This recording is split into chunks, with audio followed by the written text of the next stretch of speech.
Here a short overview. This song is called El Cascabel.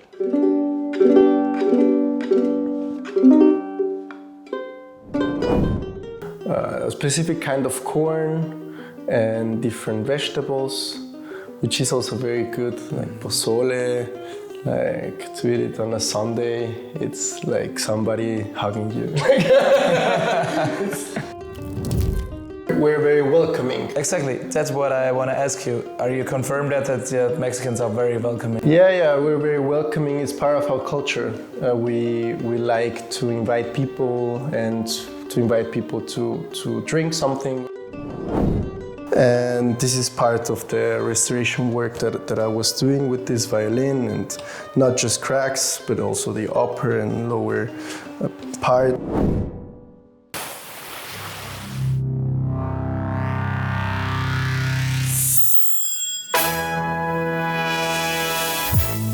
Welcome to the podcast Global Communicator.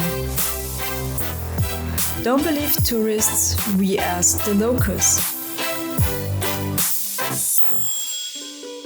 Global Communicator, the podcast. So, video is on. Nice. Ready to rock. Well, Santiago, it's a pleasure. Nice to meet you. Nice to meet you. I'm very happy that we spontaneously make it to your office, more or less. And well, listeners, big coincidence. We just met 2 days ago in an international bar here in Linz, where you're living now, right? Yeah. And well, then I spoke with him about international countries, about my podcast, and he directly decided to join our podcast. So thanks to you, listeners, we're getting every time more and more episodes, and thanks for listening all the time and all your feedback. And I'm very curious what we're going to hear today from you, Santiago. So first of all, give our listeners a short overview about yourself. Well, Santiago de la Mora. I grew up in Mexico. I was born and grew up in Mexico and in Guadalajara. And my parents come from Mexico City, so I also had a contact with the capital. And then with 19 years old, I decided to come to Germany, first of all, to study biochemistry.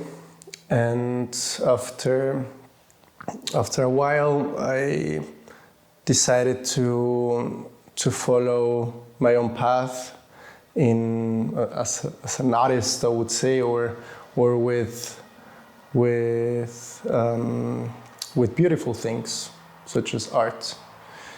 And through the music, I'm a musician as well, I decided to try out making instruments and to understand this tradition, because here in Central Europe there is a big tradition in violins or in instruments, in instrument making generally, but specifically violins. And I decided to learn it. Very, very interesting. And well, I'm already looking forward for a short music song afterwards. In the end, you told me that you're ready and you're happy to play of our listeners one song in the end, very traditional from Mexico. Yeah. So stay tuned, guys. In the end, Santiago is going to play us a traditional song. So I'm curious how it's going to be, and I'm really looking forward to that. But first of all, we speak a bit about Mexico. So tell our listeners some really basic facts at first. Well, Mexico is a very big country. If you put Mexico on the European map, you have Germany, France, Austria, Italy, and part of the Balkan. Like, it's a very, very big country. We have 120 million inhabitants in the whole country. And huge in European standards. Yeah. Very good comparison. Yeah. And as well, we have different cultures, different traditions, very different weather, and the flora and fauna. Like, it's a very complex country. And for example, if you compare it to other Latin countries, we still have a lot of traditions from the indigenous. And there are still people speaking indigenous languages. And it's very mixed with the European culture as well. And it's a very particular mix. Every time that I'm in Mexico after living a long time in Europe, I enjoy it even more. These traditions, this own way of being of the Mexicans. And for example, the next language that I would like to learn would be an indigenous one from Mexico, because guys, you have to know he is awesome with languages. And like 2 days ago when we met, he said, well, I'm betting you that I understand your dialect, and as I am Tyrolean, I have a really strong dialect, and I tried my really worst German ever, and he understood me and he won a beer. So his German is awesome. A guy really made for languages. Well, just short sidestep, but well, thanks for the first informations already. You gave us already a lot of hints, like the indigenous part of Mexico is really huge. You have the big history with Mayas, right? Yeah. So that's already a part which is very famous in Mexico. Well, if you think as an international one or Central European about Mexico, you think about Mayas and all the world wonder and things like that. So first of all, let's give our listeners a few information about that. So where can they find all the buildings? How should they, what have they to see for sure? Well, since we were colonized, we have, for example, some cities that have very colonial architecture, which is also very interesting. And it's also very mixed in the culture, like people are very Catholic, for example. And you have this European feeling very strong. And these are also very interesting places to visit. For example, Guadalajara, there is a part in Guadalajara in the center which is very colonial. And it's beautiful to see. Or, for example, there is El Palacio de Bellas Artes, which is the place where the orchestra is playing in the capital, which is also very beautiful. You can enter, and there is a museum inside. And there's also in Mexico City, in the capital, the big ruins of the Mayas, which are also interesting to see. Or if you go to Palenque, for example, which is a bit on the south, you can also see the Maya culture over there, like the things that the pyramids that are still there. And if you, for example, Mexico has both parts of the ocean. You have the Pacific and the Atlantic. Very interesting information, yeah. And I was last time in Mexico this year, and I went to the Pacific part and went to Mazunte, Zipolite, and it's such a beautiful place. I mean, I was in love of Mazunte and Zipolite. I mean, Mazunte is like a very international beach. Mm-hmm. Where a lot of Europeans went there or are coming, and they stay there for several months, and they're like, well, I don't want to work 5 days a week as an engineer or something. I want to live my life as well. So they they put some money on the side and then go to Mexico and stay there for 4 months, 5 months. And Mazulte is one of these places where people... And I think it works properly because there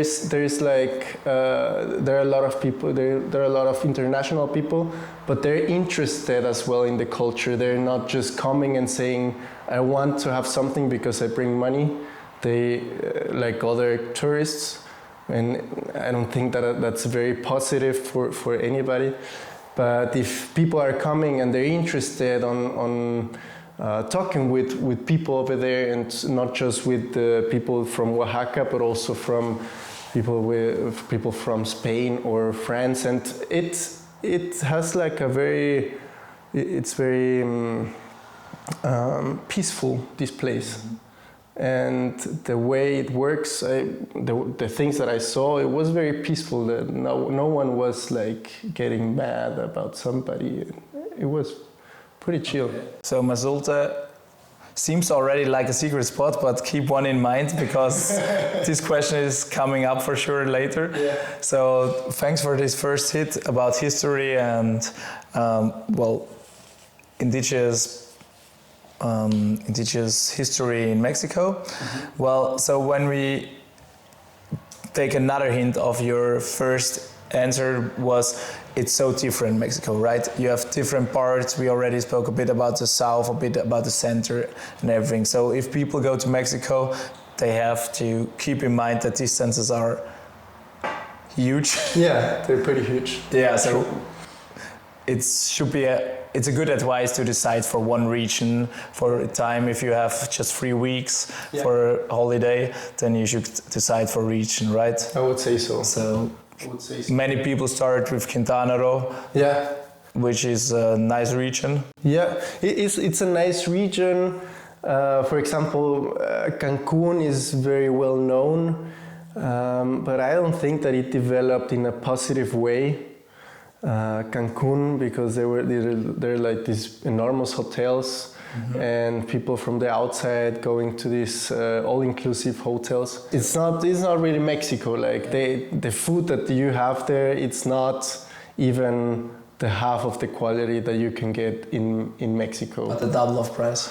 But the double of price. It's everything. It's all inclusive, but you pay, I don't know, $60, $78. I don't know. But anyway, even if you go outside in a restaurant in Cancun, it's not very authentic. And the thing is that with Cancun is that the center, it's not very interesting. Like the things that are interesting are these enormous hotels, and I mean they could be nice, but if you really want to know the culture and to get to try the food, I mean Mexican food and Mexican music are both part of it, of this heritage. So we have a very strong culture in food and music. Let's stick directly with that. It's always also part of my podcast, the food. So, well, we know a lot of Mexican restaurants everywhere around the world, but there it's different. Yeah, I mean, the thing is that many restaurants all around the world are Tex-Mex, and they are like chains or food that it's not really Mexican. It's more like a mixture between Texas and Mexico. Mm-hmm. And these kind of restaurants are not really Mexican restaurants. They are something different. So what do you suggest to eat when our listeners are there? There are like a lot of dishes, like for example, the things that everybody knows, tacos. If you get to know, like if you get very good tacos, it's an amazing thing. For example, los tacos Pancho in Mexico City, they're good. And if you go to Guadalajara, you can have a torta ahogada, for example. It's something very specific from torta ahogada. It's it's a bread with meat inside, and you put a lot of tomato sauce on it, and then you eat it with a spoon. And if you wanna get to know like a bit more complicated dishes, For example, mole, which is a mixture between a lot of different seeds and cacao, like chocolate, and different spices. And at the end of the story, you have like a very fatty sauce, which is actually good. It has good fats, like from different seeds and from cacao. Like, it's not something that I would say that it's not good for your health. The other way around, I would say. Okay. Good to know, because many meals are with a lot of corn in Mexico, which isn't the best. So it's also why Mexico has some troubles with a bit.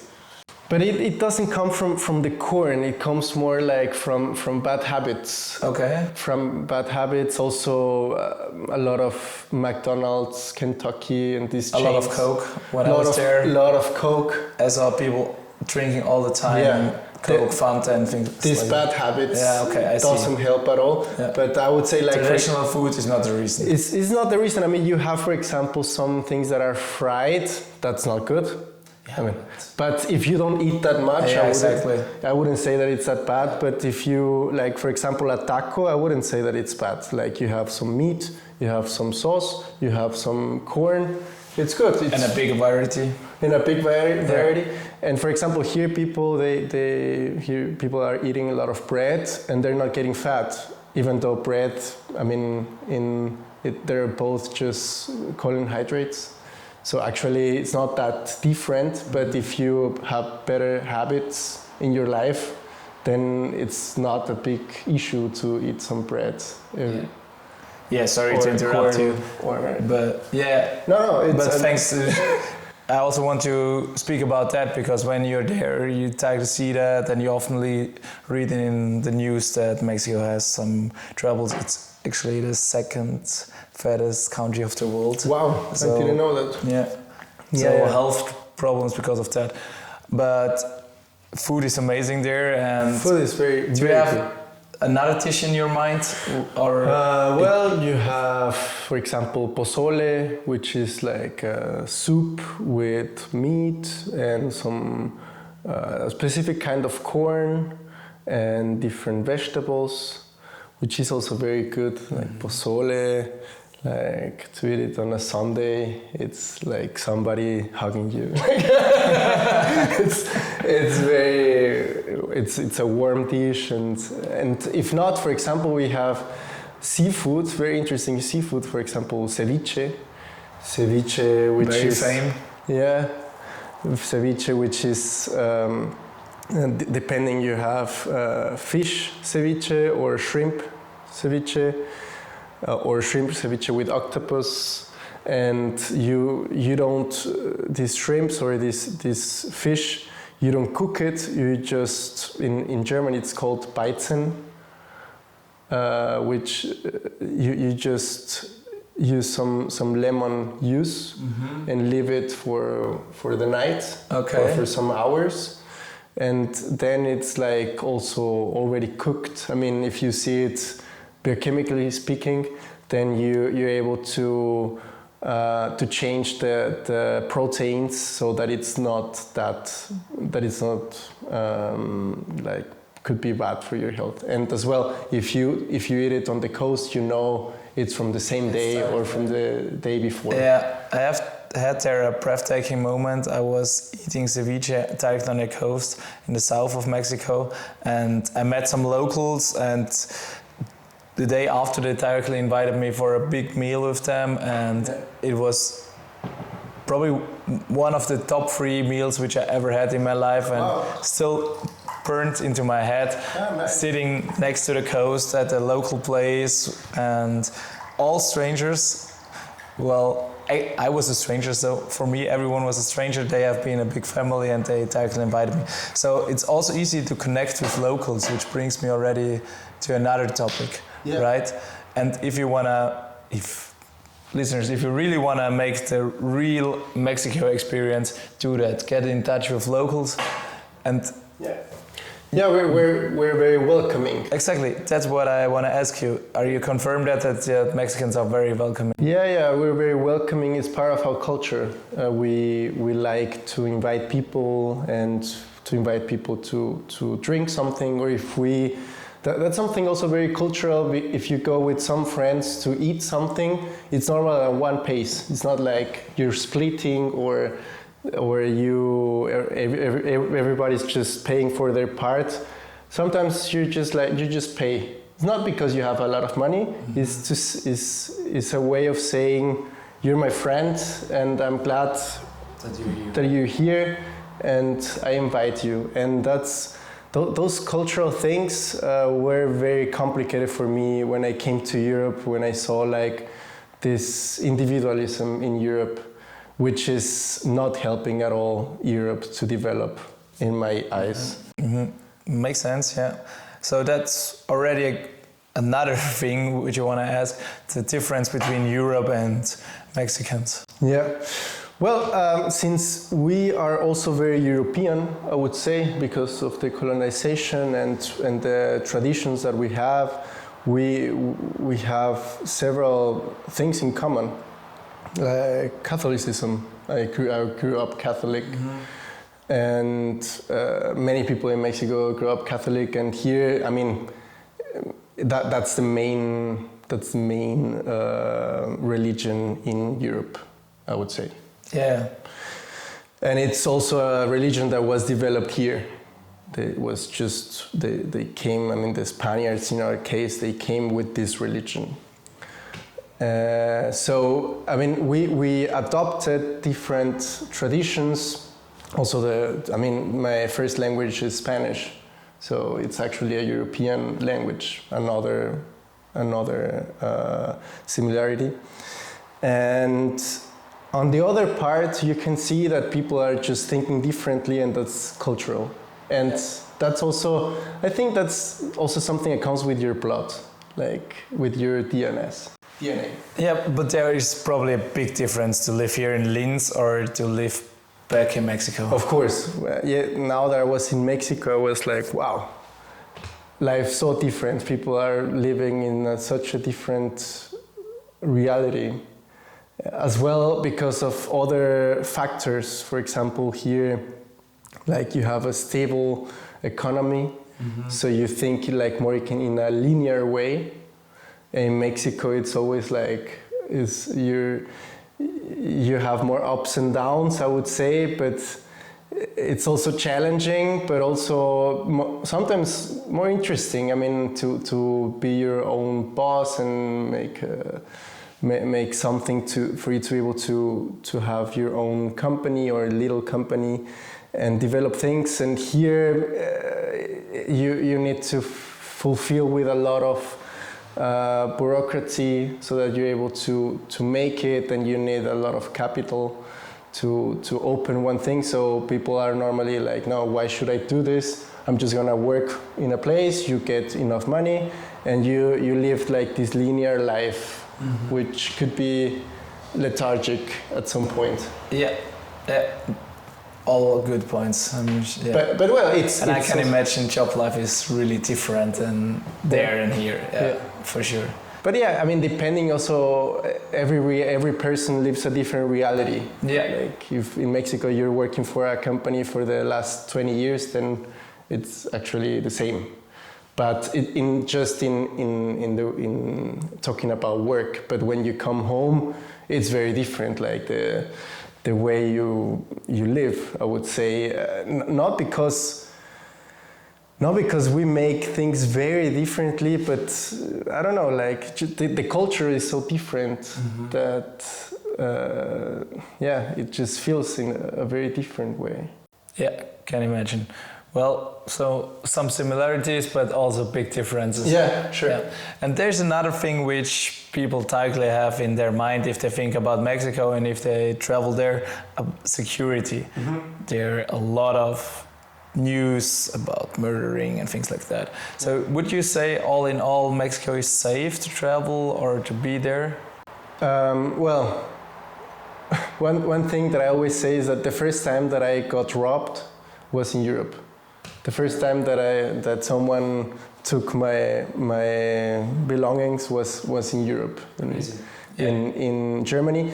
The thing is that Mexico has like different regions that are in a particular moment very complicated, like a lot of drugs and these problems that we have, but they're more in different regions, and sometimes there is a city that has more these kind of problems, but normally, I mean, you could have bad luck, but actually normally they know which one they want to do something, or if you get involved with drugs or something like this, then you'll have a lot of problems over there. Mm-hmm. But if you are there, like doing your things, you're working, you see what's happening, and you just maintain alert.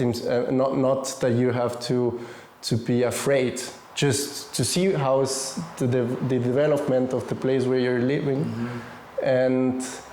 That's actually a good description, I would say.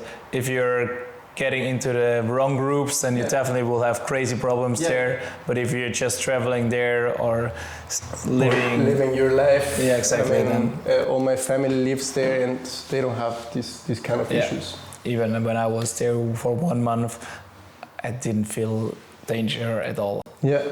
And for example, that's what I saw. I saw Mexico City pretty calm. Like in this direction, I was walking through the street. I mean, I was also I don't know Mexico City that good, but where I walk, it was like this more wealthy places, and those are very secure. And as well, the city center, I felt it very secure. Was my impression. And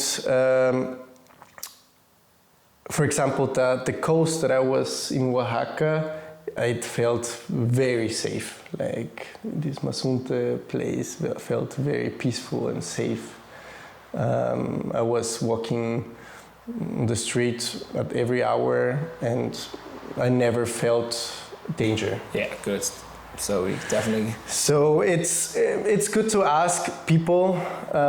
It's good to stay alert. Where are you? Like if you go to a new place, then you can just walk through the street during the day, and you feel comfortable. Then it will be okay at night. And act smart.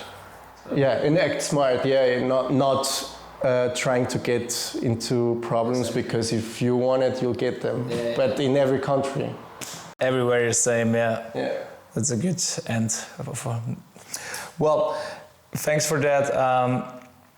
Now let's speak a bit about secret spots or places to be where people definitely have to check out.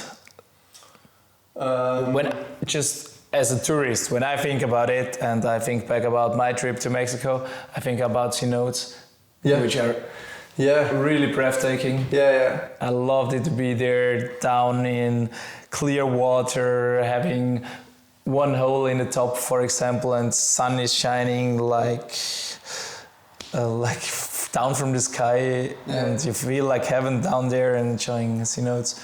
Or Isla Holbox, also crazy, no cars, nothing, crazy nature, flamingos around, and the wave sharks, and really breathtaking experiences. But what about you as a local? Now I want to hear the local opinion. Well,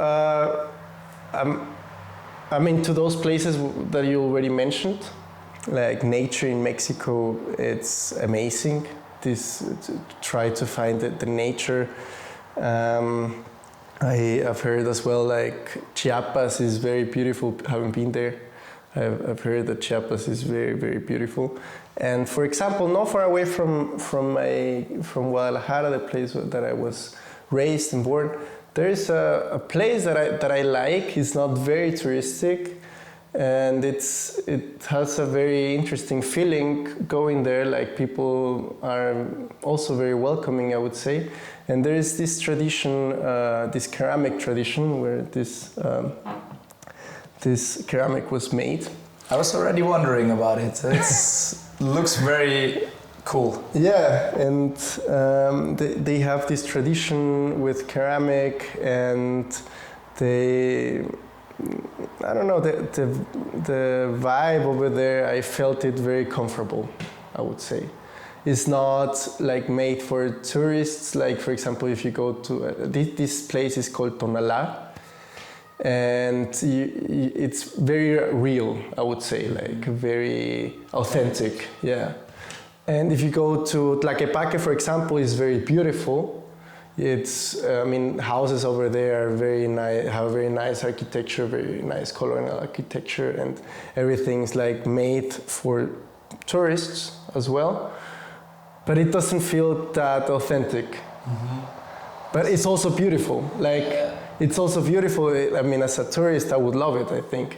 But if I go to see people working with this, and like this real life of people working with hands, or just developing their own tradition, like for example the things that I'm making here, violins, when you enter to a violin maker workshop, it's amazing because you see a lot of different tools, and I mean, you also feel something, you are smelling something, you have this interaction with your senses, mm-hmm. and as well you're seeing the people working on something beautiful, like a violin, and in this case you're seeing people how they work with ceramic, and this authenticity, I really enjoy it, yeah. in every case scenario. Yeah, totally get that. Even when I spoke with you for the first time, and I tightly got your heart plot, which you're spending in building violins, crazy. Yeah. It was tightly impressive. So thanks a lot for that. And people, if you go there, check out also the really authentic part of Mexico. I missed that, but another chance to go there. Yeah. And another reason. Sure. Well, in the end, I always speak with my guests about the language back at home, and well, we already mentioned that Spanish is the first language there. Yeah. Is it possible to travel there with English? Can people survive there, or do we need Spanish? It's always better if you speak the language. I think it works. Like if you have like a group of people that you meet and they speak English, and you're able to, and some people there in Mexico as well are willing to improve their English, because mm-hmm. that's the second language that we learn. So and there are people that speak the language as well. Not everybody, like in every place, but we do have a lot of you do have a chance of speaking with people just with English. I would give it a try. I mean, if you want to learn Spanish anyways, then that would be like a nice trigger to say I'm going to learn a bit Spanish before I go to Mexico. That's actually what I want to add and summarize it. You can't, well, it's not easy to survive with English there, but it's a big chance to learn Spanish, to be honest. And well, if you use English and your hands, yeah, it's all easy to go. So people, don't be afraid to go there if you don't know any Spanish.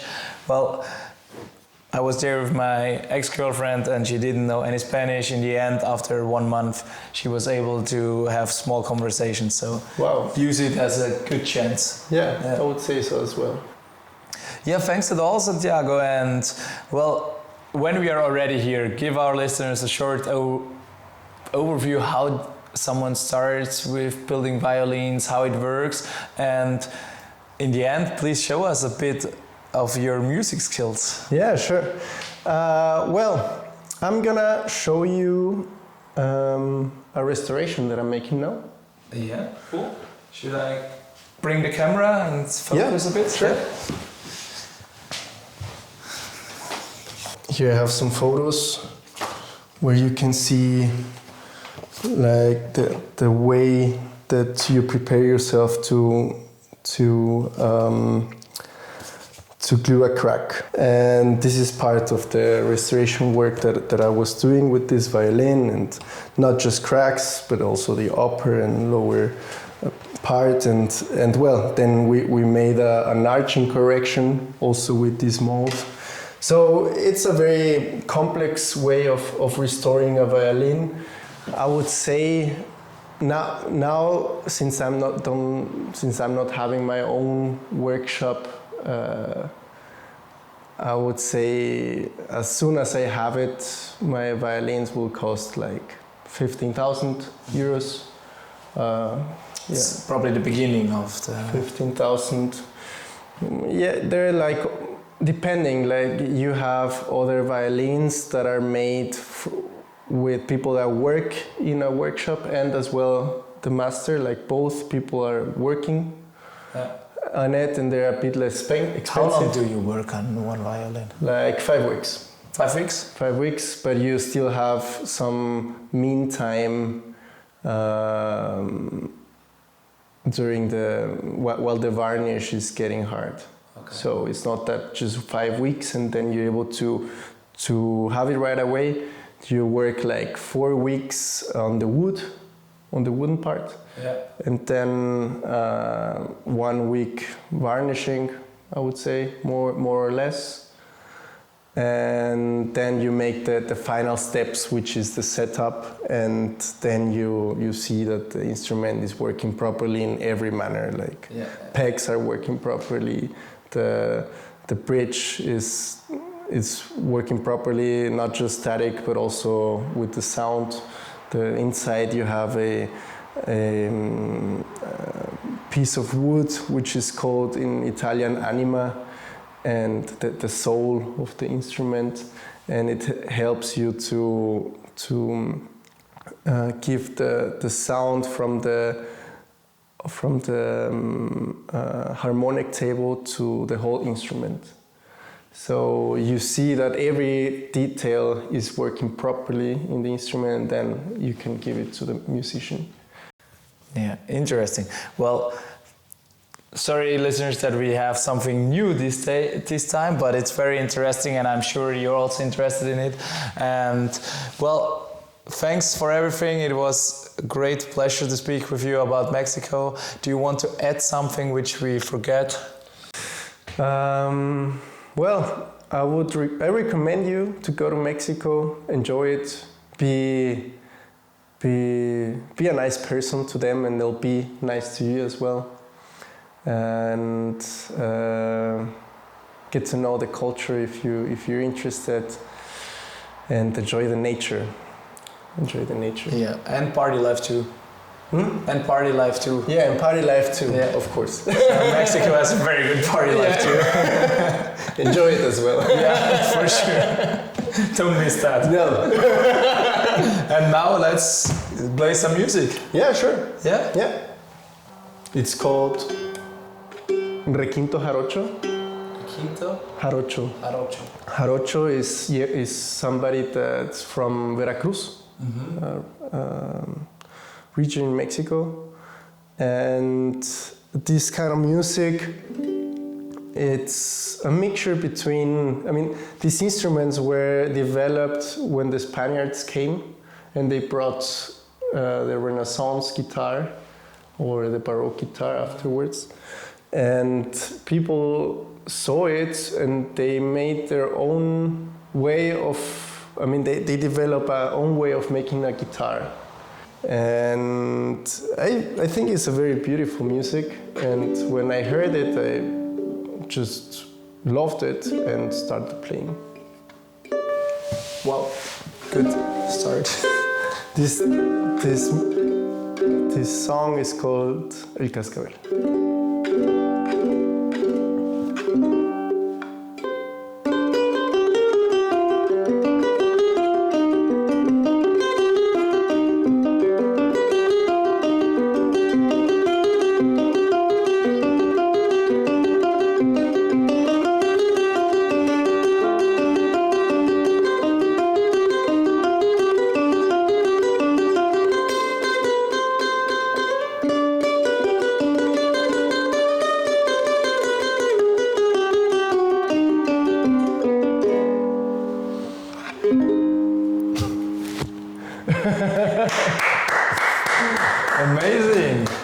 I'm actually surprised how intensive the sound is of this small guitar. Yeah, I mean, these are instruments that are like made in a very fast way.